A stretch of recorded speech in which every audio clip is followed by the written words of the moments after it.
श्रीभगवानुवाच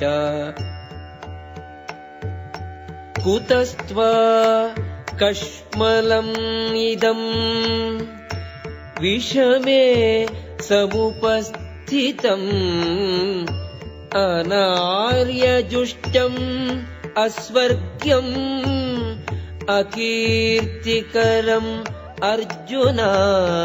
முழுமுதற் கடவுள் பகவான் கூறினார், எனது அருமை அர்ஜுனனே, உன்னிடம் இது போன்ற களங்கங்கள் எங்கிருந்து வந்தன?